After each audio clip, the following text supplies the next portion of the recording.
Is Chainlink dead? It seems like the community, the Link Marines, have been so silent that you could hear a pin drop. What's up with that? And can Chainlink make a return from the dead and make investors millions of dollars? We also look at why Ethereum has no competitors, and even if Chainlink does resume its pump of minerals, it will never catch ETH. Let's get it.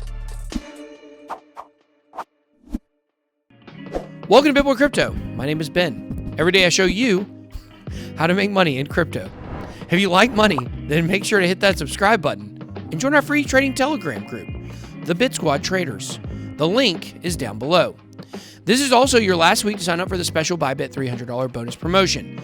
The details are on the screen. Please be responsible when trading, of course. In this video, we're going to be covering social media gone out of control, possibly to the point of no return, and how crypto fits into that whole equation.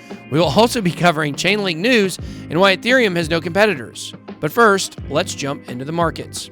The markets have taken a pretty big hit, down once again to $389 billion, pretty much negating the positive move over the last week completely across crypto. Ethereum is down to $384, which is killing me, Smalls. The last 24 hours have been brutal for altcoins as Bitcoin dominance rose and alts bled. I mean, look at some of the losses for the top 10 cryptocurrencies. Bitcoin dominance has risen almost 0.5% over the last week, as it's now at 62.4%. People are flocking away from altcoins and into Bitcoin, but is that smart? Just wait until later this week when I show you what I discovered in terms of your best moves regarding altcoins and Bitcoin. It's not what you probably think. But as you guys saw on the chart, Chainlink is down almost 2% for the week. But keep in mind, it's still up 610% year to date.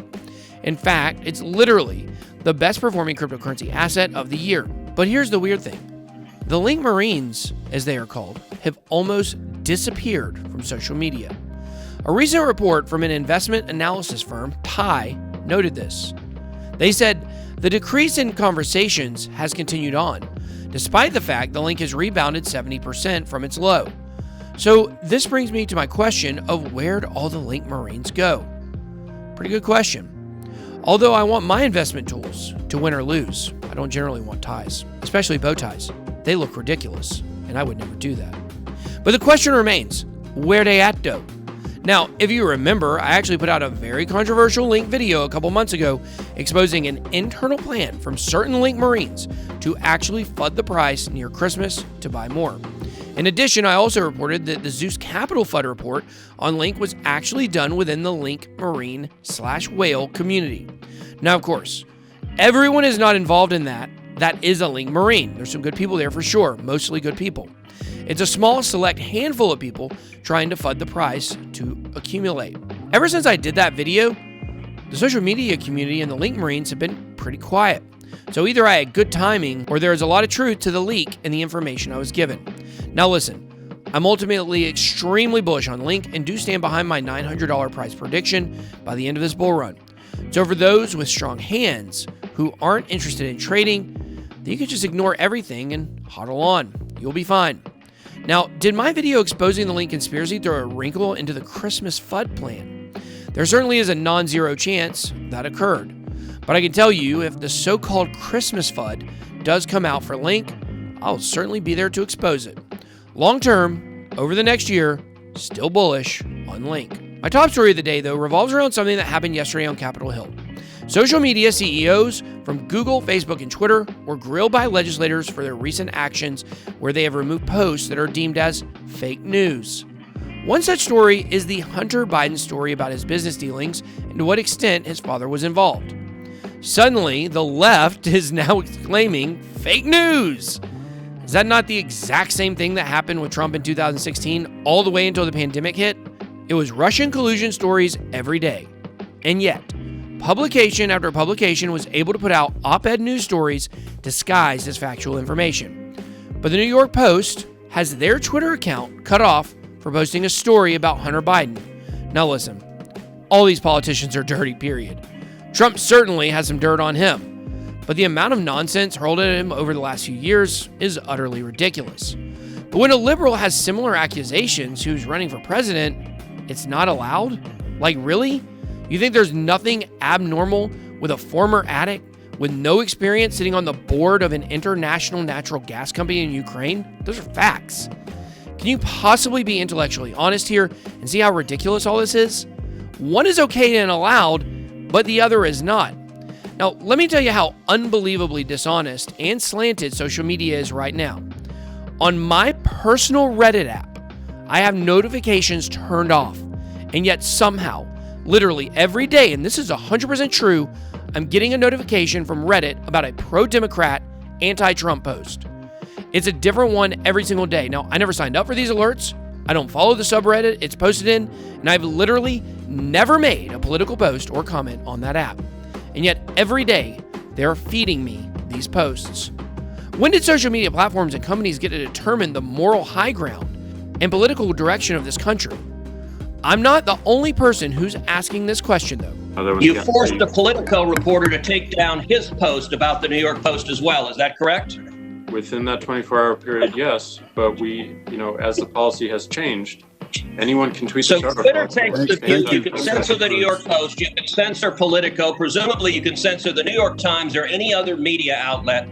Mr. Dorsey, who the hell elected you and put you in charge of what the media are allowed to report and what the American people are allowed to hear? And why do you persist in behaving as a Democratic super PAC, silencing views to the contrary of your political beliefs? Let's give Mr. Dorsey a few seconds to answer that, and then we'll have to conclude this segment.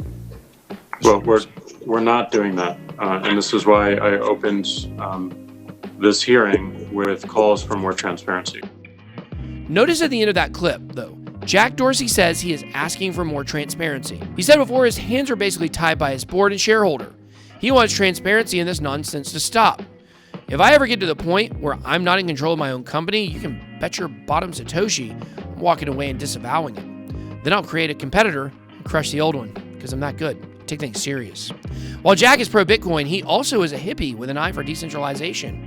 He's super pro-Bitcoin. But what if Jack is a fox in the henhouse at Twitter? What if he's playing by the rules in order to ultimately pull an inside job that could make Twitter decentralized along with integrating Bitcoin into the platform? Honestly, that's my best guess as to what is actually happening internally at Twitter. Meanwhile, CEOs of Google and Facebook are literally the antichrists.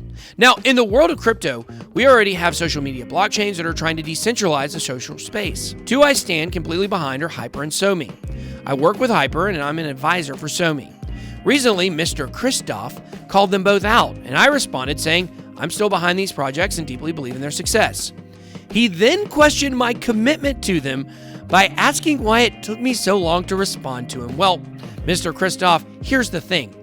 When I catch my kids doing something wrong they aren't supposed to do, like reading a Bitcoin maximalist book, I punish them. But do you know what I do before that? I let them wait a while before they get their punishment and allow them to think about what they've done wrong. Then I'm able to come up with exactly the right punishment.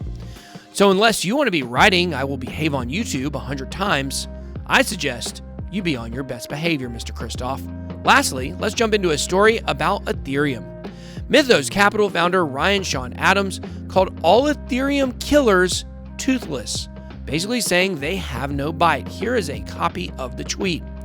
His accusation is that because of inside private sales and treasuries, they cannot compete with Ethereum's fair launch.